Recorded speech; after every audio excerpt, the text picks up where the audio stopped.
Hello everyone, and welcome back to Klein Tuin Zoo, my vintage historical South African zoo here.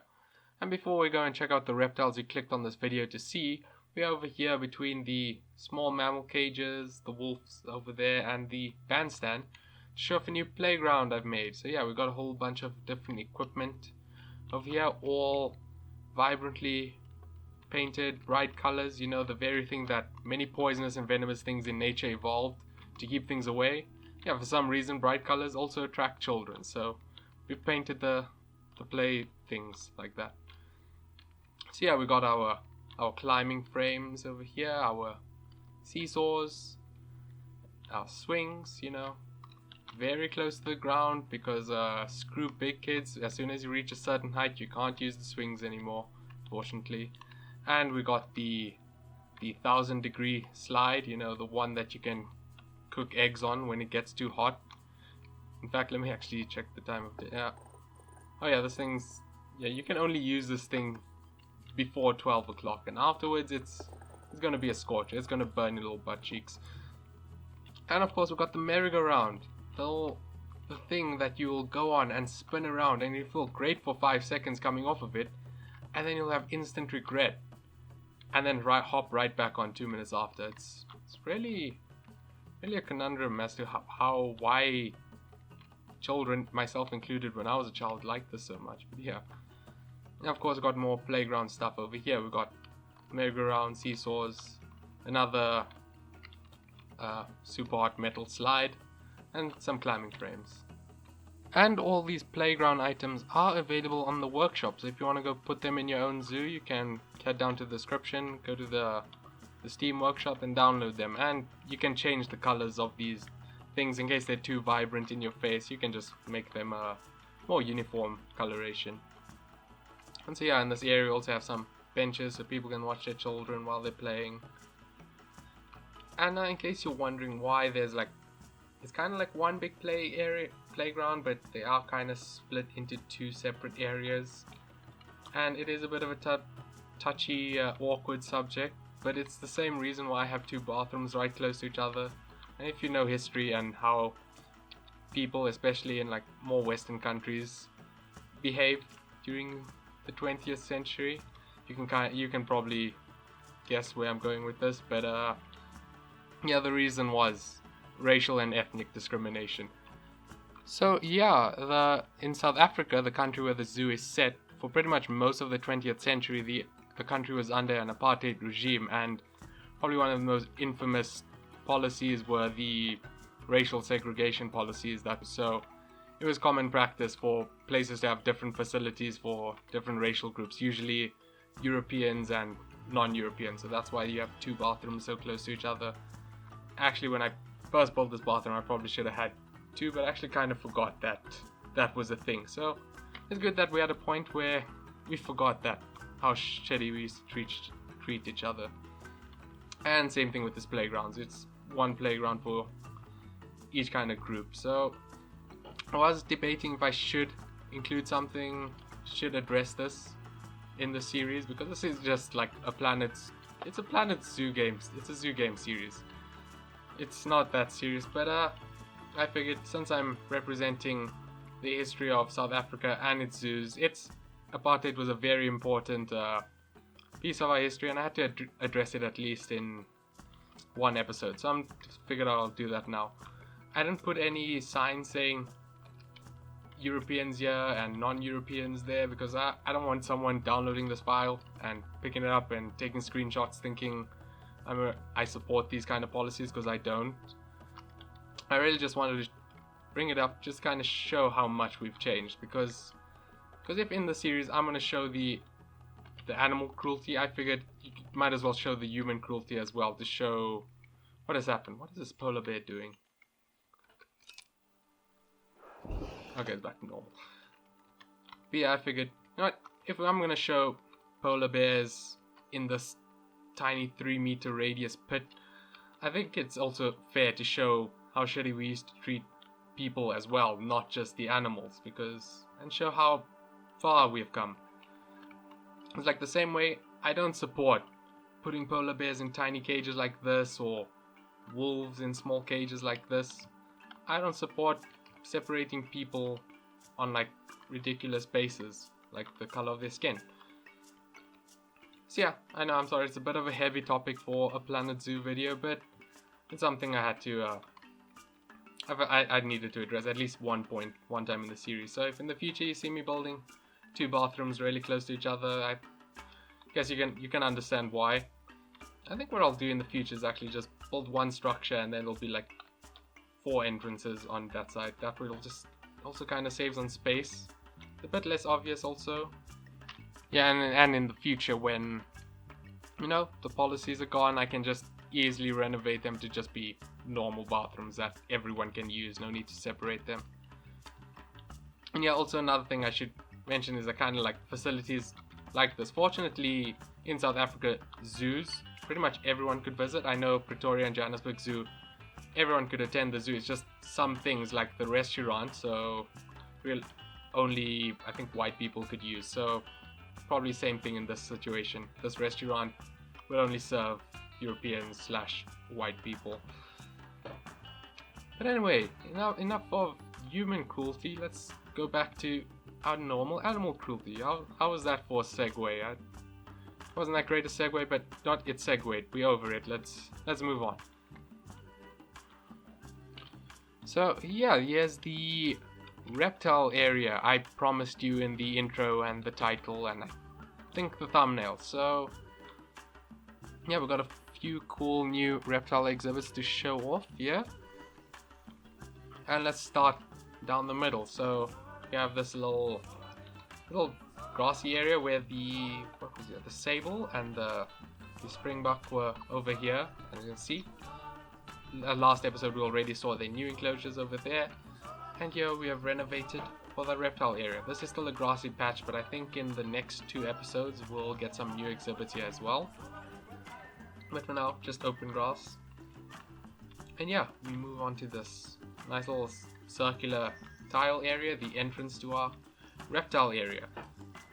Now these tiles are very cool. These are, I believe, an anchor, yeah, the brace anchor plate. So let me take them out so you can see.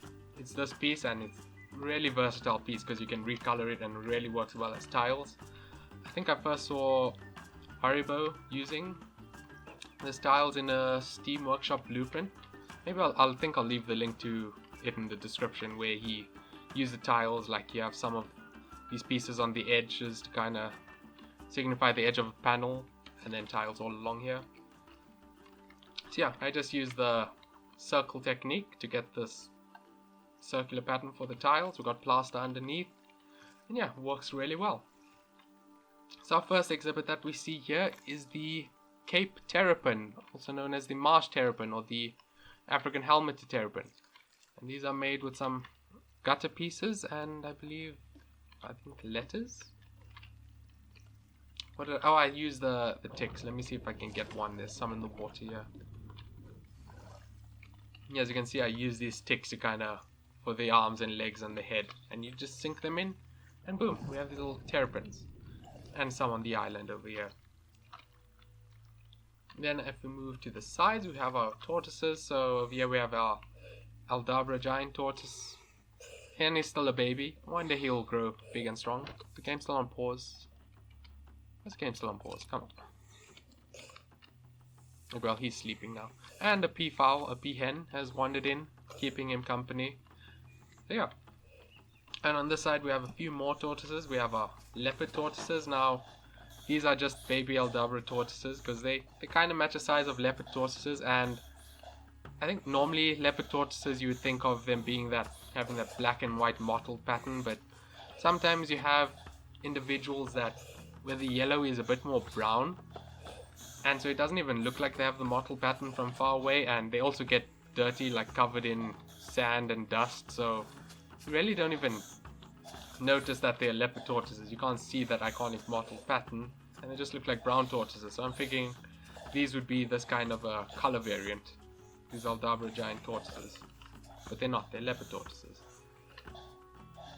Yeah, pretty simple. We're just grassy exhibit. They don't need much more than that. Yeah, we have an angry archer. And I made these cool planters out of the tiles. I was initially going to make all the planters out of the tiles, but I figured it would be way too red, so to change up the planters style I have these white ones. So, and these also act as benches, so guests can come on here and sit down. Yeah, planter that doubles as a bench. Oh, and for this area it used to be flat, but because the way the water works I had to sink it down a little bit, which is a bit annoying, but actually worked in my favor because then I can have this cool step that goes around, these cool steps that go around the turtle pond. So yeah, next up we have our American alligators. So yeah, most of the animals in this area I'm trying to pretend are, or keep to, that they're indigenous to South Africa, but some of them, like our giant tortoise over there and these alligators over here, are exotic. So these are mod. This is a mod by Nicholas Linerider, I believe, and it replaces the female saltwater crocodile with these American alligators. So yeah, it's a pretty cool mod, and I can have alligators in our zoo. And this was a stable, I believe this was a springbuck stable, which I now converted to a crocodile, or crocodile and alligator night room, I guess. Yeah, as you can see, this is very much a herbivore stable, but it holds giant reptiles. Yeah, we move along. Here we have our snake pit. Now this snake pit is pretty much a recreation of the old Port Elizabeth snake pit. I'll throw some pictures on screen now. So there's a bit of history to the area behind the Port Elizabeth Snake Park. So initially the Port Elizabeth Museum, which is one of the oldest in the country, when they moved in 1919, and when they moved to the new location they built this little snake park which had this snake pit pretty much identical to this, as well as a few other animals. I don't know if in one of the previous pictures I showed you might have noticed a blue crane walking right next to the snake pit. So yeah, that's another thing the zoo can do. They can probably just walk around their blue cranes apparently. But the snake park, yeah, was built with the museum and joined there, and later down the timeline the snake park and the museum moved again. So at this point the snake park became a full-on reptile park, and with them the Port Elizabeth Oceanarium was also built. So it kind of worked as a joint facility of an aquarium, a reptile park, and a natural history museum, where today it still stands under the collective name as Bay World. Though I've never been there, I have heard the reviews say that the quality has gone down in recent decades, but I've seen that there are some plans in the work to revitalize the area, so hopefully that'll follow through and we can have a new fancy aquarium and reptile park in the country. But anyway, yeah, this is how the snake park used to look. This is how they displayed snakes back in the day. As you can see, open air, which is pretty much, I've never seen an open air snake exhibit unless it's like a show area but not permanently living. And just like the snake park, we got our very own snake handler. So in the Port Elizabeth snake park, I believe the handler, I read his name was Johannes, and he worked there for 30 years, and apparently he got bit like an average of once a year, so that's 30 snake bites. And as you can see, and you've seen in the pictures, those were Cobras, so those are actually venomous snakes. And apparently he still died of old age after all that. So I don't know, either the sign that said that the poison fangs of the snakes have not been removed, lied, or he was like venom resistant, or the snakes were just giving warning bites. I don't know, maybe they weren't serious about killing him. But yeah, I don't know, believe it or not, but apparently the guy got bitten 30 times in his life by venomous snakes. So yeah, and you would just take the snakes, hold them up so that guests can come and see them up close. And as for the species of snakes here, so from the pictures it's very hard to see because, well, they're very old pictures and they're black and white, so it's impossible to make out the coloration. So I took a guess here and guess that they're Cape Cobras, which is represented with this brown and the yellow snakes, as well as forest cobras, which are these black snakes with the kind of white and black hood. So that's my kind of guess what they were. I think IRL the snakes are a lot smaller, but because of piece size they kind of look bigger. And these snakes are up on the workshop, so check the description and you can put your own cobras into your zoo, your very low resolution cobras here. So yeah, and we got these little woven baskets that the snakes would sleep in at night, and a little moat to kind of make sure that they don't escape. And later on in the Port Elizabeth Snake Park history, they did add like some shade structures and that. Yeah, I'll throw a picture on screen now, and that's something I'm add in the future, so something you can look forward to for future episodes when we come back to this reptile park. And yeah, that's pretty much the snake park, the snake pit. I'm really happy how this turned out. It's pretty much not 1 for 1. Yeah, it's kind of 1 for 1 for the actual thing. It's a very cool recreation. I'm really happy with this little trick here of using the hedges to get this grass, because there's like so much water here, it's pretty much impossible to get terrain flattened up to the water levels to have actual grass. So yeah, using the hedges here, and in the dirt areas I use this the flower beds, a little trick Eben showed us all. The underside of them is a bit more of a lighter soil texture, so you can just put them in there. Yeah, that's how I did that. And just before we go on, I wanted to give you guys a closer look at the tiles here to see how I did it. So as you can see, it's just a whole bunch of circles, kind of slightly overlapping, but where they kind of cross over there, then I just deleted them. So I just spammed this whole courtyard with circles, and then I had to delete parts of the circles where they overlap.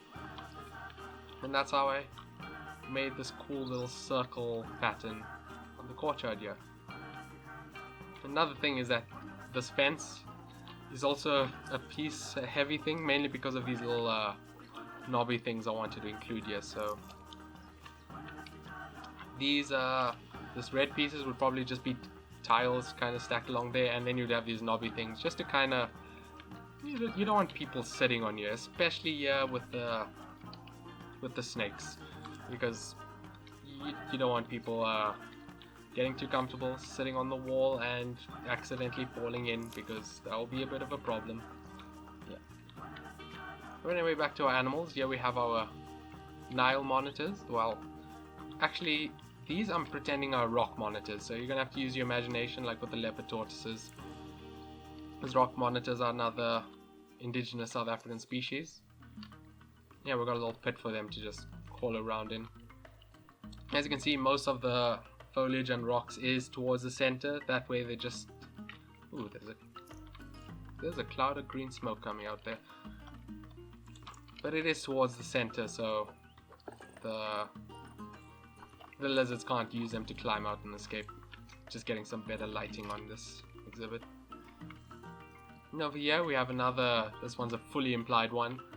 We have our giant plated lizard and our angular tortoise, both indigenous to South Africa. So our giant plated lizards are these guys, these arch-shaped things, and yeah, are really small tortoises. So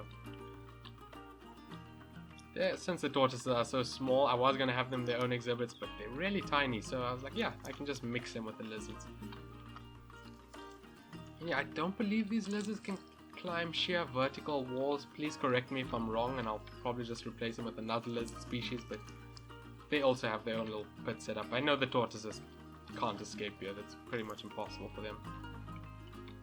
And yeah, we have actual Nile monitors, so these are supposed to be Nile monitors, not like those guys over there that I'm pretending are rock monitors.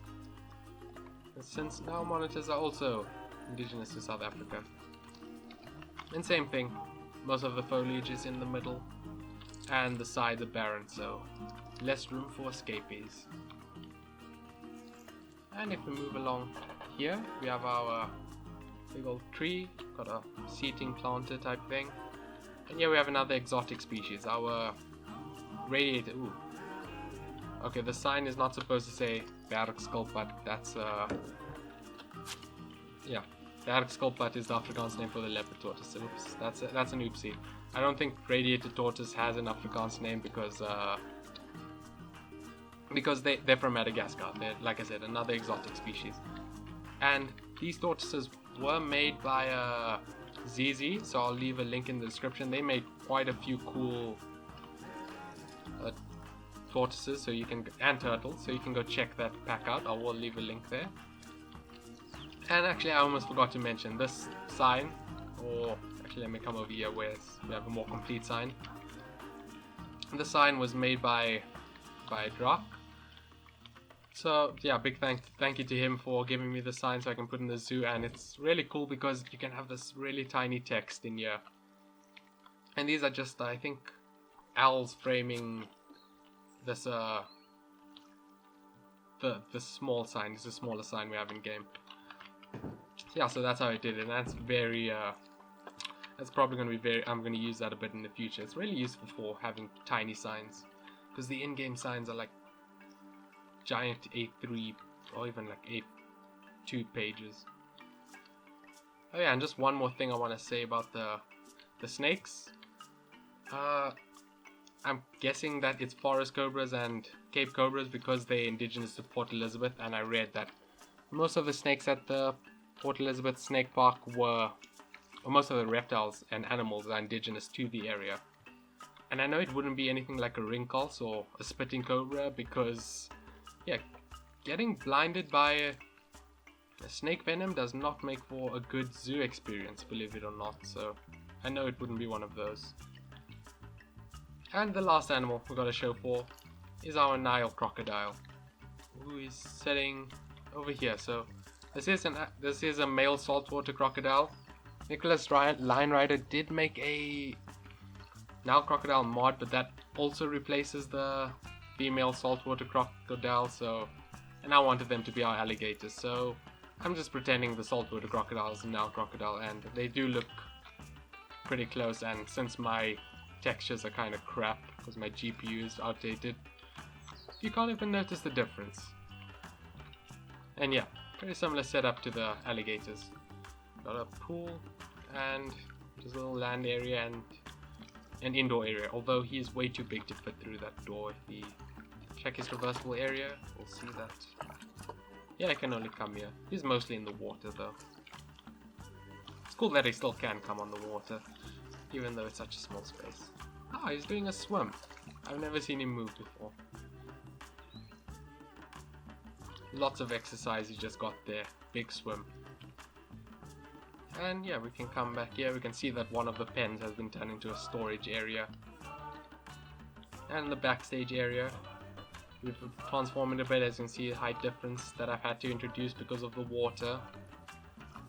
And yeah, got a, this is the staff area.